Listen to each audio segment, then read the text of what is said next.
8ஆம் வகுப்பு தமிழ் புத்தகம் அதில் இருக்கிற 5வது இயல் பகுதியிலேருந்து நம்ம இன்றைக்கி லைன் பை லைன் கொஸ்டின் பார்க்க போகிறோங்க. மொத்தம் 100 கேள்வி இருக்குது. ஒவ்வொரு தலைப்புக்குள்ளேருந்தும் கேள்வியை கொண்டு வந்திருக்கேன். ஒவ்வொன்றுக்கு பின்னாடி இருக்கிற புக் பேக் கொஸ்டின் அதையும் நான் கொண்டு வந்திருக்கேன். என்னென்ன தலைப்பு இருக்குதுன்னு பார்த்தீங்கன்னா, வளம் பெருகுக அப்படிங்கிற ஒரு பாட்டு இருக்குது, மலைச்சோறு அப்படிங்கிற ஒரு பாட்டு இருக்குது. இந்த பாட்டு இப்போ இல்லைங்க, முன்னாடி இருந்தது. ஆனால் நான் இதை சேர்த்து தான் கொண்டு வந்திருக்கேன். கோணக்காத்து பாட்டுங்கிற ஒரு பாட்டு இருக்குது. மொத்தம் பார்த்திங்கன்னா 3 பாட்டு பார்க்க போகிறோம். கொங்கு நாட்டு வணிகம் அப்படிங்கிற உரைநடை பார்க்க போகிறோம். காலம் உடன் வரும் அப்படிங்கிற கதை இருக்குது. வினையால் அமையும் தொடர்களை இலக்கணத்தில் கொடுத்துருக்காங்க. மொழித்திறன் பயிற்சி கொடுத்துருக்காங்க. எல்லாத்துலேருந்தும் 100 கேள்வியை பார்க்க போகிறோம். நான் கொண்டு வந்திருக்கிறது 2025 புத்தகம். இதுதான் கடைசி பதிப்புங்க.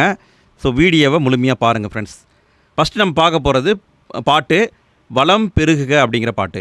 கேள்வியை பாருங்கள். ஃபஸ்ட்டு கேள்வி, போரின் உருக்கிலும் ஓதை விரிஇ பிடையோடு நாரை பிரியும் விளைவயல் யானர்த்தாக அவன் அகன்றலை நாடே என சிறப்பிக்கப்படும் நாடு எது? இந்த வளம் பெருக அப்படிங்கிற தலைப்பில் ஒரு பாட்டு கொடுத்துருப்பாங்க. அந்த பாட்டில் வரக்கூடிய வரி தான் இது. போரின் உருக்கிலும் ஓதை, ஓதைனா ஓசைன்னு அர்த்தம். வெறிஇ பிடையோடு நாரை பிரியும் விளைவயல் யானர்த்தாக அவன் அகன்றலை நாடே என சிறப்பிக்கப்படும் நாடு சேர நாட்டை பற்றி தான் இந்த பாட்டில் சொல்லியிருப்பாங்க. சேர நாடு. 2வது கேள்வி, முற்காலத்தில் தகடூர் என அழைக்கப்பட்ட ஊர் எது? முற்காலத்தில் தகடூர் என அழைக்கப்பட்ட ஊர் தருமபுரி. தகடூர்னா தருமபுரி. 3வது கேள்வி, தகடூர் யாத்திரை நூலின் சில பாடல்கள் கிடைக்கும் தொகுப்பு எது? தகடூர் யாத்திரை இந்த நூல் நமக்கு கிடைச்சதான்னு கேட்டால் கிடைக்கல. சில பாட்டு மட்டும் கிடச்சிருக்கு. புறத்திரட்டு அப்படிங்கிற நூல் மூலமாக சில பாடல்கள் நமக்கு கிடச்சிருக்கு. புறத்திரட்டு என்பது சரி. 4வது கேள்வி, சொல் பொருள் பொறுத்துக.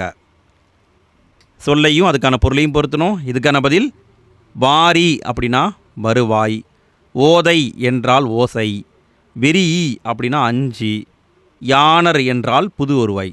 நல்ல கவனிங்க. வாரி அப்படின்னா வருவாய், யானர் அப்படின்னா புது வருவாய். அடுத்து 5வது கேள்வி, சொல் பொருள் பொறுத்துக. சொல்லையும் அதுக்கான பொருளையும் பொறுத்தணுங்க. இதுக்கான பதில் வைகுக அப்படின்னா தங்குக, எஞ்சாமை என்றால் குறைவின்றி, முட்டாது அப்படின்னா தட்டுப்பாடின்றி, ஒட்டாது என்றால் வாற்றம் இன்றி.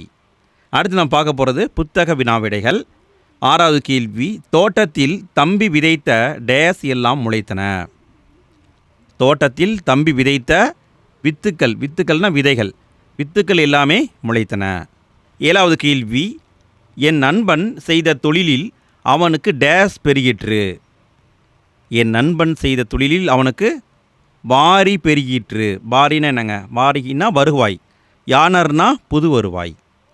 8வது கேள்வி, அக்களத்து என்ற சொல்லை பிரித்து எழுத கிடைப்பது என்ன? அக்களத்து என்ற சொல்லை பிரித்து எழுத கிடைப்பது ஆ கூட்டல் களத்து. ஆ கூட்டல் களத்து. 9வது கேள்வி, கதிர் கூட்டல் ஈன என்பதனை சேர்த்தெழுத கிடைக்கும் சொல் என்ன? கதிர் கூட்டல் ஈன, இதை சேர்த்து எழுதுனீங்கன்னா கதிரீனன்னு வரும். கதிரீன. அடுத்து நம்ம பார்க்க போகிறது 2வது பாட்டு மலைச்சோறு அப்படிங்கிற பாட்டு. இந்த பாட்டு இப்போ புக்கில் இருக்கான்னு கேட்டால் கிடையாது. முன்னாடி இருந்தது, தூக்கிட்டாங்க. இருந்தாலும் நான் இதை எக்ஸாம் நோக்கில் கொண்டு வந்திருக்கேன். நீங்கள் டெட்டுக்கு படிக்கிறீங்க, டிஎன்பிசிக்கு படிக்கிறீங்கன்னா பழைய புக்கிலேருந்தும் கேள்விக்கெலாம் எடுப்பாங்க. ஸோ அதுக்காக நான் கொண்டு வந்திருக்கேன். சரி, கேள்வியை பாருங்கள். 10வது கேள்வி, கொங்கு நாட்டு மலைச்சோற்று வழிபாடு எனும் கட்டுரை இடம்பெற்ற நூல் எது? கொங்கு நாட்டு மலைச்சோற்று வழிபாடு என்ற கட்டுரை இடம்பெற்ற நூல் பழந்தமிழர் வழிபாட்டு மரபுகள். பழந்தமிழர் வழிபாட்டு மரபுகள். 11வது கேள்வி, பழந்தமிழர் வழிபாட்டு மரபுகள் என்ற நூலின் பதிப்பாசிரியர் யார்? நல்ல கவனிங்க. ஆசிரியர் கிடையாது, பதிப்பாசிரியர். பழந்தமிழர் வழிபாட்டு மரபுகள் என்ற நூலின் பதிப்பாசிரியர் ஆ கௌரன். ஆ கௌரன். அடுத்து நம்ம பார்க்க போகிறது புத்தக வினாவிடைகள். 12வது கேள்வி, கனத்த மலை என்னும் சொல்லின் பொருள் என்ன? கனத்த மலை என்ற சொல்லின் பொருள் பெருமலை. கனத்த மலை என்றால் பெருமலை. 13வது கேள்வி, வாசல் எல்லாம் என்னும் சொல்லை பிரித்து எழுத கிடைப்பது என்ன? வாசல் எல்லாம் என்னும் சொல்லை பிரித்தெழுத கிடைப்பது வாசல் கூட்டல் எல்லாம். 14வது கேள்வி, பெற்றெடுத்தோம் என்னும் சொல்லை பிரித்து எழுத கிடைப்பது என்ன? பெற்றெடுத்தோம். இதை பிரித்து எழுதுனீங்கன்னா பெற்று கூட்டல் எடுத்தோம்னு வரும். பெற்று கூட்டல் எடுத்தோம். 15வது கேள்வி, கால் கூட்டல் இறங்கி என்பதனை சேர்த்தெழுத கிடைக்கும் சொல் என்ன? கால் கூட்டல் இறங்கி, இதை சேர்த்து எழுதுனீங்கன்னா கால் இறங்கின்னு வரும். கால் இறங்கி. அடுத்து நம்ம பார்க்க போகிறது கோணக்காத்து பாட்டு அப்படிங்கிற பாட்டு. இந்த பாட்டை நம்ம ஆல்ரெடி பார்த்துருக்கோம். இதே 8ஆம் வகுப்பில் கொடுத்துருக்காங்க ஃப்ரெண்ட்ஸ், நம்ம பார்த்துருக்கோம். சரி, 16வது கேள்வியை பாருங்கள். நாட்டில் பெரும் பஞ்சம் ஏற்பட்ட காலங்களில் மக்கள் பட்ட துயரங்களை அக்காலத்தில் வாழ்ந்த புலவர்கள் டேஸ் பாடல்களாக பாடினர். நாட்டில் பெரும் பஞ்சம் ஏற்பட்டிருக்கு, அந்த பஞ்ச காலத்தில் மக்கள் துன்பப்பட்டிருக்காங்க. அதை அந்த காலத்தில் வாழ்ந்த புலவர்கள் கும்மி பாடல்களாக எழுதி வச்சுருக்காங்க. பஞ்ச கும்மிகள்னு சொல்லுவாங்க. 17வது கேள்வி, பஞ்ச கும்மிகள் எனும் நூலை தொகுத்தவர் யார்? பஞ்ச கும்மிகள் எனும் நூலை தொகுத்தவர் சே ராசு என்பவர் தொகுத்திருக்காரு. 18வது கேள்வி, காத்து நுண்டிச்சிந்து எனும் நூலை இயற்றியவர் யார்? காத்து நுண்டிச்சிந்து என்ற நூலை இயற்றியவர் வெங்கம்பூர் சாமிநாதன். 19வது கேள்வி, சொல் பொருள் பொறுத்துக. சொல்லையும் அதுக்கான பொருளையும் பொறுத்துனுங்க. இதுக்கான பதில் முகில் என்றால் மேகம், சேகரம் என்றால் கூட்டம், காலன் என்றால் யமன், விண்ணம் என்றால் சேதம். அடுத்து 20வது கேள்வி, சொல் மற்றும் பொருள் பொறுத்துக. சொல்லையும் அதுக்கான பொருளையும் பொறுத்துனுங்க. இதுக்கான பதில் கெடி கலங்கி என்றால் மிக வருந்தி, மெத்த என்றால் மிகவும், வாகு என்றால் சரியாக, சம்பிரமுடன் என்றால் முறையாக. அடுத்து 21வது கேள்வி, காங்கேய நாடு கொங்கு மண்டலத்தின் எத்தனை நாடுகளுள் ஒன்று? காங்கேய நாடு என்பது எங்கே இருக்குங்க? கொங்கு மண்டலத்தில் இருக்குது. கொங்கு மண்டலத்தில் மொத்தமே பார்த்திங்கன்னா 24 நாடுகள் இருக்குது. அதில் ஒன்று தான் காங்கேய நாடு. 24 நாடுகள் இருக்குது. அடுத்து நம்ம பார்க்க போகிறது புத்தக வினாவிடைகள். 22வது கேள்வி, வானில் கரு டேஸ் தோன்றினால் மழை பொழியும் என்பர். வானில் கரு முகில்னா மேகம். வானில் கருமுகில் தோன்றினால் மழை பொழியும் என்பர். 23வது கேள்வி, முறையான உடற்பயிற்சியும் சரிவிகித உணவும் டேஸையும் ஓட்டிவிடும். முறையான உடற்பயிற்சியும் சரிவிகித உணவும் காலன்னா யமனையும் ஓட்டிவிடும். 24வது கேள்வி, விழுந்ததங்கே என்னும் சொல்லை பிரித்தெழுத கிடைப்பது என்ன? விழுந்ததங்கே, இதை பிரித்து எழுதுனீங்கன்னா விழுந்தது கூட்டல் அங்கேன்னு வரும். விழுந்தது கூட்டல் அங்கே. 25வது கேள்வி, செத்திறந்த என்னும் சொல்லை பிரித்தெழுத கிடைப்பது என்ன?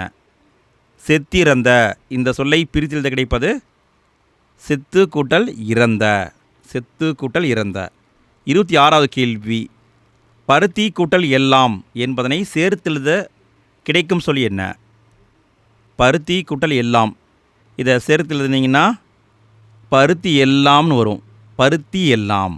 அடுத்து நம்ம பார்க்க போகிறது உரைநடையில் கொங்கு நாட்டு வணிகத்தை கொடுத்துருக்காங்க. சரி, கேள்வியை பாருங்கள். 27வது கேள்வி, மூவேந்தர்களை பற்றி குறிப்பிடுவது எது? கீழே இருக்கிற 4 ஆப்ஷனில் எந்த ஆப்ஷனில் மூவேந்தர்களை பற்றி சொல்லியிருக்காங்கன்னு கேட்குறாங்க. இதுக்கான பதில் வால்மீகியுடைய ராமாயணம், மகாபாரதம், அர்த்தசாஸ்திரம், அசோகருடைய கல்வெட்டு.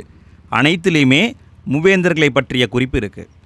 மூவேந்தர்களை பற்றிய குறிப்பு எங்கெங்கே இருக்குது பாருங்கள். ராமாயணத்துலேயும் சொல்லியிருக்காங்க, மகாபாரதத்துலேயும் சொல்லியிருக்காங்க, அர்த்த சாஸ்திரம்ங்கிற நூலை சொல்லியிருக்காங்க, அசோகருடைய கல்வெட்டிலையும் குறிப்பிட்டிருக்காங்க. அனைத்தும் சரி என்பதுதான் ஆன்சர்.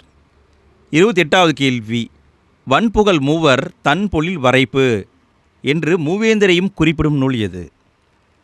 வன்புகழ் மூவர் தன் பொழில் வரைப்பு. ஏன்னா சங்க காலத்தில் 3 வேந்தர்கள் இருந்திருக்காங்க இல்லைங்களா, அதை பற்றி குறிப்பிடும் நூல் எது? இதுக்கான பதில் தொல்காப்பியத்தில் தான் சொல்லியிருக்காங்க. 29வது கேள்வி, முடியுடைய மூவேந்தர்களில் பழமையானவர்கள் என கூறப்படுபவர்கள் யார்? 3 வேந்தர்கள் இருக்காங்க, சேரர்கள், சோழர்கள், பாண்டியர்கள். அவங்களில் ரொம்ப பழமையானவர்கள் யார் அப்படின்னு பார்த்தீங்கன்னா சேரர்கள் தான். முடியுடைய மூவேந்தர்களில் பழமையானவர்கள் சேரர்கள். 30வது கேள்வி, போந்தை வேம்பே ஆரென மருவும் மாபெரும் தானையர் மலைந்த பூவும் என்று தொல்காப்பியம் யாரை குறிப்பிடுகிறது? இந்த பாட்டு வரி இருக்குது பார்த்தீங்களா, இந்த பாட்டு வரி யாரை குறிப்பிடுகிறதுன்னு கேட்குறாங்க. இதுக்கான பதில் சேரர்களை பற்றி சொல்கிறாங்க. போந்தை வேம்பே ஆரென மருவும் மாபெரும் தானையர் மலைந்த பூவும். இந்த பாட்டு வரியில் யாரை சொல்கிறாங்கன்னா சேரர்களை பற்றி தான் சொல்கிறாங்க. 31வது கேள்வி, மூவேந்தர்களை அழைக்கும் சரியான தொடரை கண்டறிக. சங்க காலத்திலேருந்து சொல்லிகிட்டே வருவாங்க இல்லைங்களா, மூவேந்தர்கள்னால் இவங்க தான் பான்ட்டு. எது சரியான வரிசைன்னு கேட்குறாங்க. இதுக்கான பதில் ஃபஸ்ட்டு வரக்கூடியவங்க சேரர்கள், அப்புறம் சோழர்கள், அப்புறம் பாண்டியர்கள். சேரர், சோழர், பாண்டியர், இதுதான் சரியான தொடர். 32வது கேள்வி, யாருடைய நாடு குடநாடு என அழைக்கப்பட்டது? யாருடைய நாட்டை குடநாடுன்னு சொல்கிறாங்க. இதுக்கான பதில் சேரர்கள். சேரர்களுடைய நாடு குடநாடு என்று அழைக்கப்பட்டது. 33வது கேள்வி, சேரர்களின் தலைநகரம் எது? சேரர்களின் தலைநகரம் எது? வஞ்சி அப்படின்னு சொல்லுவாங்க, கருவூர் அதாவது கரூர் அப்படின்னு சொல்லுவாங்க.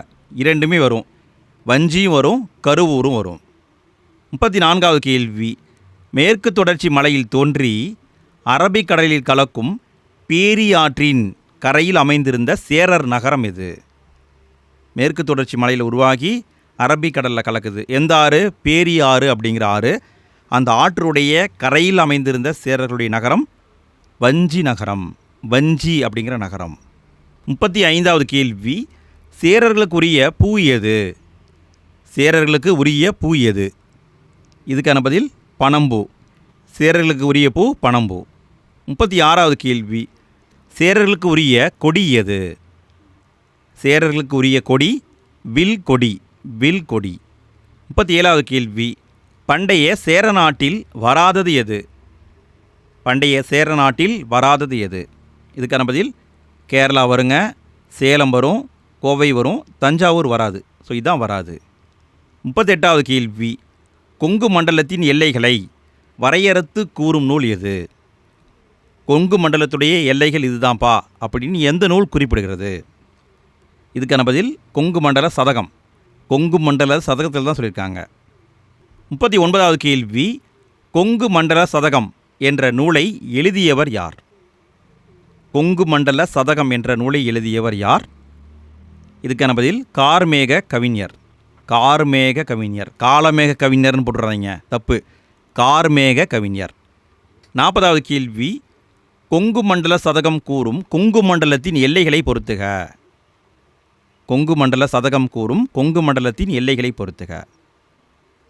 இதுக்கான பதில் வடக்கே இருக்கிறது பெரும்பாலை, தெற்கே இருக்கிறது பழனிமலை, மேற்கே இருக்கிறது வெள்ளிமலை, கிழக்கே இருக்கிறது மதிர்கரை. அடுத்து 41வது கேள்வி, ஒரு நாட்டு மக்களின் நாகரீக நல்வாழ்விற்கு அடிப்படைகள் என்னென்ன? ஒரு நாட்டு மக்களுடைய நாகரீக நல்வாழ்விற்கு அடிப்படைகள் என்னென்ன? இதுக்கான பதில் உழவு, கைத்தொழில், வணிகம். இந்த 3 வருங்க, அரண் வராது. மொத்தம் பார்த்தீங்கன்னா 3 இருக்குதுங்க, உழவு, கைத்தொழில், வணிகம்.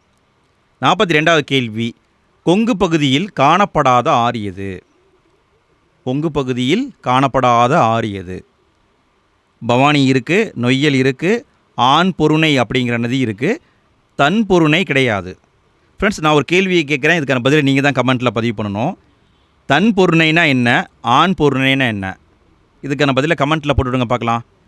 இந்த 2 நதிக்கான வேறுபாடு என்ன? கமெண்ட்டில் பதிவு பண்ணுங்கள். 43வது கேள்வி, சேர நாட்டு துறைமுகங்களில் பொருந்தாதது எது? சேர நாட்டில் இருக்கிற துறைமுகங்களில் பொருந்தாதது எது? தொண்டி இருக்குதுங்க, முசிறி இருக்குது, காந்தலூர் இருக்குது, புகார் கிடையாது. புகார் அப்படிங்கிறது பார்த்திங்கன்னா சோழர்களுடைய துறைமுகம். ஸோ இது தப்பு. 44வது கேள்வி, கடம்பர் என்னும் கடல் கொள்ளையர்களை அடக்கிய சேர மன்னன் யார்? கடம்பர் என்னும் கடல் கொள்ளையர்களை அடக்கிய சேர மன்னன் யார்? சேரன் செங்குட்டுவன், இவர் தான் அடக்கியிருக்காரு. 45வது கேள்வி, சேர நாட்டு துறைமுகங்களில் ஏற்றுமதி செய்யப்பட்டவை எவை? இதுக்கான பதில் மிளகை அனுப்பியிருக்காங்க, முத்தை அனுப்பியிருக்காங்க, யானை தந்தத்தை அனுப்பியிருக்காங்க, கோதுமையை அனுப்பலை, கோதுமையை இறக்குமதி தான் பண்ணியிருக்காங்க. இது ஏற்றுமதி கிடையாதுங்க, இது இறக்குமதி செய்யப்பட்டது. 46வது கேள்வி, சேர நாட்டு துறைமுகங்களில் இறக்குமதி செய்யப்பட்டவை எவை? சேர நாட்டு துறைமுகங்களில் இறக்குமதி செய்யப்பட்டவை என்னென்ன? இதுக்கான பதில் பவளத்தை இறக்குமதி பண்ணியிருக்காங்க, ஆடைகளை பண்ணியிருக்காங்க, செம்பு பண்ணியிருக்காங்க, கோதுமையை பண்ணியிருக்காங்க. அனைத்தும் சரி என்பது ஆன்சர். இறக்குமதி பண்ணப்பட்டது பாருங்கள், பவளம், ஆடைகள், செம்பு, கோதுமை. 47வது கேள்வி, களம் தந்த பொற்பரிசம் களித்தோணியால் கரை சேர்க்குந்து என்று கூறும் நூல் என்ன? களம் தந்த பொற்பரிசம் களித்தோணியால் கரை சேர்க்குந்து என்று கூறும் நூல் புறநானூறு. புறநானூரில் தான் சொல்லியிருக்காங்க. 48வது கேள்வி, பழங்காலத்தில் விலையை கணக்கிட அடிப்படையாக அமைந்தது எது? பழங்காலத்தில் விலையை கணக்கிட அடிப்படையாக அமைந்தது எது? இதுக்கான பதில் நெல்லை தான் அடிப்படையாக பயன்படுத்தியிருக்காங்க. நெல்லை வச்சு தான் விலையை தீர்மானம் பண்ணியிருக்காங்க. 49வது கேள்வி, பழங்காலத்தில் சேர நாட்டில் ஒரே மதிப்பை கொண்டிருந்தவை எவை? பழங்காலத்தில் சேர நாட்டில் ஒரே மதிப்பை கொண்டிருந்தவை எவை? இதுக்கான பதில் நெல், உப்பு. நெல்லுக்கும் ஒரே மதிப்பு தான், உப்புக்கும் ஒரே மதிப்பு தான், ரெண்டும் ஒரே மதிப்பை கொண்டிருந்தது.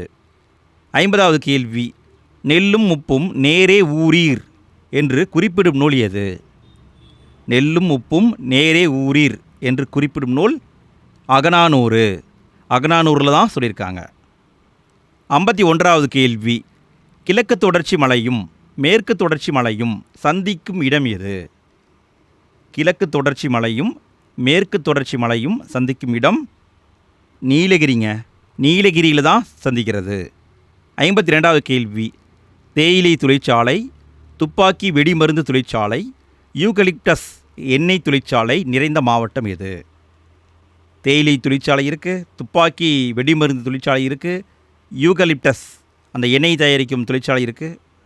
எங்கே இருக்குன்னா நீலகிரி மாவட்டத்தில் தான் இருக்குது. 53வது கேள்வி, வீட்டு உபயோகப் பொருட்கள் தயாரிக்கும் தொழிற்சாலைகள் நிறைந்த மாவட்டம் எது? வீட்டு உபயோகப் பொருட்கள் தயாரிக்கும் தொழிற்சாலைகள் நிறைந்த மாவட்டம் கோயம்புத்தூர் மாவட்டம். 54வது கேள்வி, கோவை என்ற மருவு சொல்லின் பழங்கால பெயர் என்ன? கோவை அப்படிங்கிறது மருவு சொல். பழங்கால பெயர் என்னங்க? பழங்கால பெயர் கோபன் புத்தூர்னு சொல்லுவாங்க. கோபன் புத்தூர். 55வது கேள்வி, தமிழ்நாட்டில் மலர் உற்பத்தியில் முதலிடம் பெறும் மாவட்டம் எது? தமிழ்நாட்டில் மலர் உற்பத்தியில் முதலிடம் பெறும் மாவட்டம் திண்டுக்கல் மாவட்டம். திண்டுக்கல். 56வது கேள்வி, தமிழ்நாட்டின் ஹாலந்து என அழைக்கப்படும் நகரம் எது? தமிழ்நாட்டின் ஹாலந்து என அழைக்கப்படும் நகரம் திண்டுக்கல்லுங்க. தமிழ்நாட்டின் ஹாலந்து. 57வது கேள்வி, சின்னாலப்பட்டி சுங்குடி சேலைகளுக்கு புகழ்பெற்ற நகரம் எது? சின்னாலப்பட்டி சுங்குடி சேலைகளுக்கு புகழ்பெற்ற நகரம் திண்டுக்கல் நகரம். 58வது கேள்வி, தமிழ்நாட்டின் மிகப்பெரிய மஞ்சள் சந்தை நடைபெறும் இடம் எது? தமிழ்நாட்டின் மிகப்பெரிய மஞ்சள் சந்தை நடக்கும் இடம் ஈரோடு மாவட்டம். ஈரோட்டில் நடக்குங்க. 59வது கேள்வி, இந்தியாவின் முதல் ஆயத்த ஆடை பூங்காவான நேதாஜி ஆயத்த ஆடை பூங்கா அமைந்துள்ள மாவட்டம் எது? இந்தியாவுடைய முதல் ஆயத்த ஆடை பூங்கான்னா அது நேதாஜி ஆயத்த ஆடை பூங்கா தான். அது எங்கே இருக்குங்க? நேதாஜி ஆயத்த ஆடை பூங்கா இருக்கிற இடம் திருப்பூர் மாவட்டம். திருப்பூரில் இருக்குது. 60வது கேள்வி, பச்சைமலை, கொல்லிமலை, சேர்வராயன் மலையின் ஒரு பகுதி காணப்படும் மாவட்டம் எது? பச்சைமலை இருக்குது, கொல்லிமலை இருக்குது, சேர்வராயன் மலை இருக்குது. இந்த 3 மலைகளின் ஒரு பகுதி காணப்படும் மாவட்டம் நாமக்கல் மாவட்டம். 61வது கேள்வி, நாமக்கல் மாவட்டம் எதற்கு பெயர் பெற்றது? நாமக்கல் மாவட்டம் எதற்கு பெயர் பெற்றது? கோழி வளர்ப்பு அதிகமாக இருக்குது, முட்டை உற்பத்தி அதிகமாக இருக்குது, சரக்குந்துகள் மிகுந்த நகரம், சிற்றுந்துகள் மிகுந்த நகரம். அனைத்துமே சரிங்க. அனைத்துக்கும் புகழ்பெற்றது நாமக்கல் மாவட்டம். 62வது கேள்வி, இந்தியாவிலேயே ஜவ்வரிசியை அதிக அளவு உற்பத்தி செய்யும் மாவட்டம் எது? இந்தியாவிலேயே ஜவ்வரிசியை அதிகம் உற்பத்தி செய்யும் மாவட்டம் சேலம் மாவட்டம். சேலம் மாவட்டம். 63வது கேள்வி, கரூர் நகரத்தின் சிறப்புகளில் தவறானது எது? கரூர் நகரத்தின் சிறப்புகளில் தவறானது வஞ்சி மாநகரம்னு சொல்லுவாங்க. முருங்கைக்காய் ஏற்றுமதியில் முதன்மை பெறுது. பேருந்து கட்டுமான நகரம் சொல்லுவாங்க. கரெக்டு. ஏழைகளின் ஊட்டி என்பது தவறு. ஏழைகளின் ஊட்டி என்பது ஏற்காடு. அதனால் இது தவறு. 64வது கேள்வி, தமிழகத்தின் முதன்மையான உள்நாட்டு வணிக மையமாக கிரேக்க அறிஞர் தாலமியால் குறிப்பிடப்பட்டது எது? இதை தேர்வில் கேட்டிருந்தாங்க ஃப்ரெண்ட்ஸ். டிஎன்பிஎஸ்சி எக்ஸாமில் கேட்டிருந்தாங்க. கரூர் நகரத்தை தான் சொல்லியிருப்பாங்க. தமிழகத்தின் முதன்மையான உள்நாட்டு வணிக மையம் அப்படிங்கிறது கரூர் தான். சொன்னவர் கிரேக்க அறிஞர் தாலமி. 65வது கேள்வி, ஊர்களும் சிறப்பு பெயர்களும் பொறுத்துக. ஒவ்வொரு ஊருக்கும் ஒவ்வொரு பேர் இருக்குங்க. இதுக்கான பதில் தூத்துக்குடியை முத்து நகரம் சொல்லுவாங்க, சிவகாசியை குட்டி ஜப்பான்னு சொல்லுவாங்க, மதுரையை தூங்கா நகரம் சொல்லுவாங்க, திருவண்ணாமலையை தீப நகரம் சொல்லுவாங்க. ஃப்ரெண்ட்ஸ், நான் இங்கே ஒரு கேள்வியை கேட்குறேன், இதுக்கான பதிலையும் கமெண்ட்டில் போட்டுவிடுங்க. சிவகாசியை குட்டி ஜப்பான் என்று அழைத்தவர் யார்? இதை வந்து புக்லேயே கொடுத்துருக்காங்க ஃப்ரெண்ட்ஸ். சிவகாசியை குட்டி ஜப்பான் என்று அழைத்தவர் யார்? இதுக்கான பதிலை கமெண்ட்டில் பதிவு பண்ணுங்கள். அடுத்து நம்ம பார்க்க போகிறது புத்தக வினாவிடைகள். 66வது கேள்வி, வன்புகழ் மூவர் தன்பொழில் வரைப்பு என்று குறிப்பிடும் நூல் எது? வன்புகழ் மூவர் தன்பொழில் வரைப்பு என்று குறிப்பிடும் நூல் தொல்காப்பியம். 67வது கேள்வி, சேரர்களின் தலைநகரம் எது? சேரர்களின் தலைநகரம் வஞ்சி. 68வது கேள்வி, பழங்காலத்தில் விலையை கணக்கிட அடிப்படையாக அமைந்தது எது? பழங்காலத்தில் விலையை கணக்கிட அடிப்படையாக அமைந்தது நெல் தான். 69வது கேள்வி, ஆண் பொருணை என்று அழைக்கப்படும் ஆறு எது? ஆண் பொருணை என்று அழைக்கப்படும் ஆறு அமராவதி. ஆண் பொருணைனா அமராவதி. 70வது கேள்வி, வீட்டு உபயோகப் பொருட்கள் தயாரிக்கும் தொழிற்சாலைகள் நிறைந்த மாவட்டம் எது? வீட்டு உபயோகப் பொருட்கள் தயாரிக்கும் தொழிற்சாலைகள் நிறைந்த மாவட்டம் கோயம்புத்தூர் மாவட்டம். அடுத்து நாம் பார்க்க போகிறது விரிவானம். காலம் உடன் வரும் அப்படிங்கிற ஒரு கதையை கொடுத்துருக்காங்க. அதுலேருந்து கேள்விகளை பார்க்கலாம். 71வது கேள்வி, காலம் உடன் வரும் என்ற சிறுகதையை எழுதியவர் யார்? காலம் உடன் வரும் என்ற சிறுகதை எழுதியவர் கன்னிவாடி ஸ்ரீரங்கராயன் சிவகுமார். 72வது கேள்வி, கன்னிவாடி ஸ்ரீரங்கராயன் சிவகுமார் பெற்ற விருது எது? அவருக்கு என்ன விருதை கொடுத்தாங்கன்னு கேட்குறாங்க. சிறுகதைக்கான இலக்கிய சிந்தனை விருது கொடுத்துருப்பாங்க. சிறுகதைக்கான இலக்கிய சிந்தனை விருது. 73வது கேள்வி, கன்னிவாடி எந்த மாவட்டத்தில் உள்ளது? கன்னிவாடி என்பது எந்த மாவட்டத்தில் உள்ளது? திருப்பூர் மாவட்டத்தில் இருக்குங்க. திருப்பூர் மாவட்டம். 74வது கேள்வி, கன்னிவாடி ஸ்ரீரங்கராயன் சிவகுமார் எழுதாத நூல் எது? கன்னிவாடி ஸ்ரீரங்கராயன் சிவகுமார் எழுதாத நூல் எது? இதுக்கான பதில் கன்னிவாடி எழுதியிருப்பார். குணச்சித்திரங்கள் சரி, உப்பு கடலை குடிக்கும் பூனை சரி, ஆற்றங்கரை ஓரத்திலே என்பது தவறு. இதை எழுதியிருக்க மாட்டார். 75வது கேள்வி, பொறுத்துக. சொல்லையும் அதுக்கான பொருளையும் பொருத்தணும். இதுக்கான பதில் பாவு என்பது நூல் இலை, சோழி அப்படின்னா வேலை, முடிச்சானது என்றால் திருமணமானது, ஒத்தாசை அப்படின்னா உதவி. அடுத்து நான் பார்க்க போகிறது இலக்கணம். இலக்கணத்தில் வினையால் அமையும் தொடர்களை பார்க்க போகிறோம். 76வது கேள்வி, சரியான கூற்றை கண்டறிக. கூற்று செல்வி கடலை கடந்தால் என்பது தன்வினை தொடராகும். காரணம், எழுவாய் ஒரு வினையை செய்தால் அது தன்வினை ஆகும். இதில் செயலின் பயன் செய்பவரை சேரும். இதுக்கான பதில் கூற்றும் சரி, காரணம் சரி, சரியான விளக்கம்தான். செல்வி கடலை கடந்தால் என்பது தன்வினை. எழுவாய் ஒரு வினையை செஞ்சால் அது தன்வினை சொல்லுவாங்க. இதில் செயலுடைய பயன் அப்படிங்கிறது யார் செய்கிறாங்களோ அவங்களுக்கு தான் சேரும். இரண்டுமே சரி, சரியான விளக்கம்தான். 77வது கேள்வி, சரியான கூற்றை கண்டறிக. கூற்று செல்வி கடலை காண்பித்தால் என்பது பிறவினை தொடராகும். காரணம், எழுவாய் ஒரு வினையை பிறர் மூலம் செய்தால் அது பிறவினை ஆகும். இதில் செயலின் பயன் செய்பவர் இன்றி பிறரை சேரும். இதுக்கான பதில் இதுவும் சரி, இதுவும் சரி, சரியான விளக்கம் என்பதுதான் ஆன்சர். 78வது கேள்வி, தன் வினைகளில் தவறானது எது? தன் வினைகளில் தவறானது எது? இதுக்கான பதில் திருந்து, ஓடு, உருள் எல்லாமே தன்வினை. நடத்து என்பது பிறவினை. இது தன்வினை கிடையாது. 79வது கேள்வி, பிறவினைகளில் தவறானது எது? பிறவினைகளில் தவறானது எது? இதுக்கான பதில் திருத்து, ஓட்டு, நடத்து எல்லாமே பிறவினை. உருள் என்பது தன்வினை. இது தன்வினைங்க. ஸோ இதுதான் தவறானது. 80வது கேள்வி, செய்வினை தொடர் அமையும் வரிசை எது? அதாவது ஒரு செய்வினை தொடர் வருதுன்னா அதில் எப்படி வரிசை இருக்குன்னு கேட்குறாங்க. இதுக்கான பதில் எழுவாய் பஸ்ட் வரும், அடுத்து செய்யப்படும் பொருள் வரும், மூன்றாவதாக பயனிலை வரும். இதுதான் ஆன்சர். செய்வினை தொடர் அப்படின்னா எழுவாய் முதல்ல வரும், செய்யப்படும் பொருள் ரெண்டாவதாக வரும், பயனிலை மூன்றாவதாக வரும்.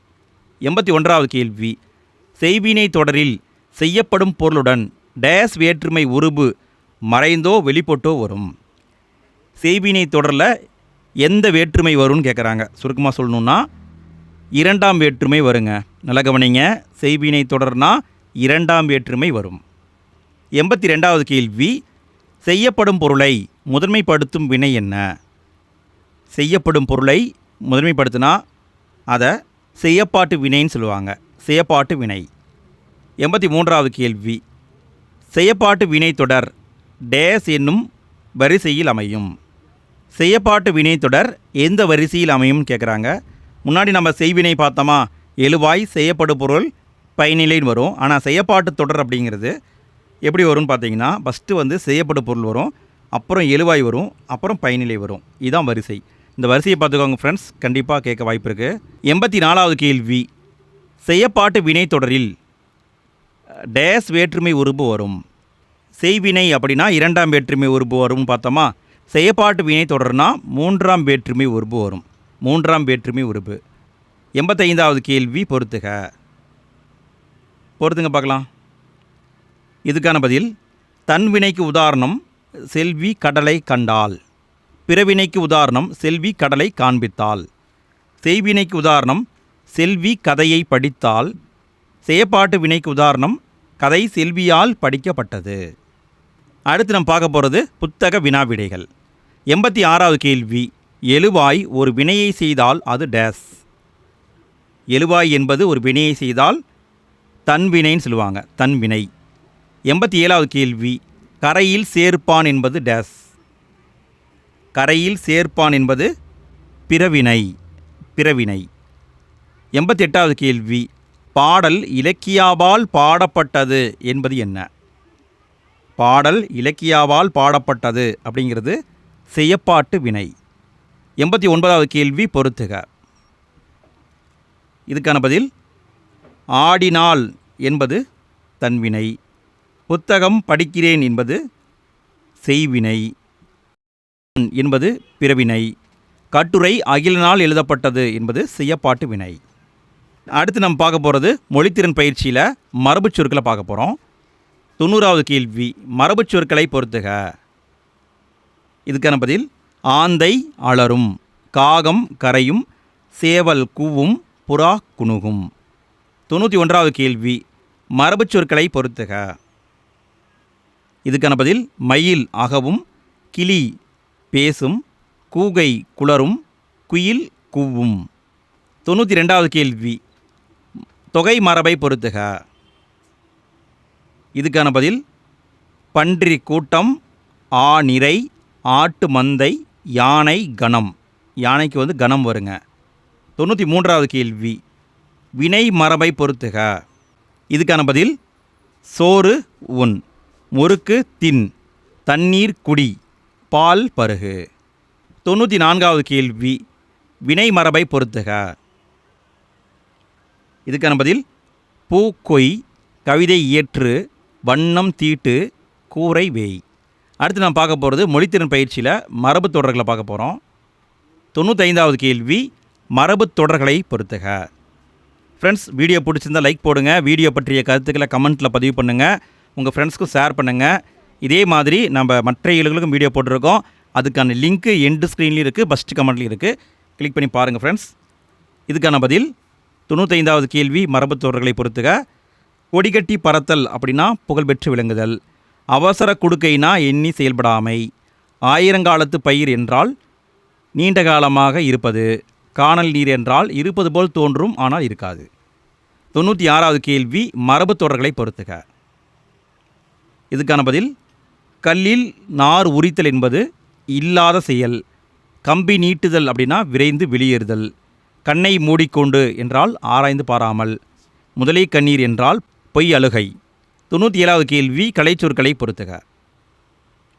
இதுக்கான பதில், த்ரெட் அப்படின்னா நூல், லூம் என்றால் தறி, டெய்ரி ஃபார்ம் அப்படின்னா பால் பண்ணை, டேனிங் என்றால் தோல் பதனிடுதல்.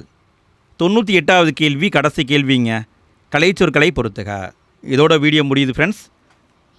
இதுக்கான பதில் ஸ்ட்ரெச் அப்படின்னா தையல், ஃபேக்டரினா ஆலை, டையிங் என்றால் சாயமேற்றுதல், ரெடிமேடு ட்ரெஸ்ஸுனா ஆயத்த ஆடை. உங்களுக்கு நேரம் கிடைக்கும்போது இன்னும் 2-3 முறை போட்டு கேட்டிங்கன்னா போதும், உங்கள் மனசில் அப்படியே பதிஞ்சிருங்க. நீங்கள் புத்தகத்தை எடுத்து படிக்க தேவையில்ல. இதே மாதிரி அடுத்தடுத்த இலக்கு நம்ம வீடியோ போட்டிருக்கோம். அதுக்கான லிங்க் ஃபஸ்ட்டு கமெண்ட்டில் இருக்குது, கிளிக் பண்ணி பாருங்கள். இன்றைய நாள் இனிய நாளாக அமைய வாழ்த்துக்கள். அனைவருக்கும் நன்றி.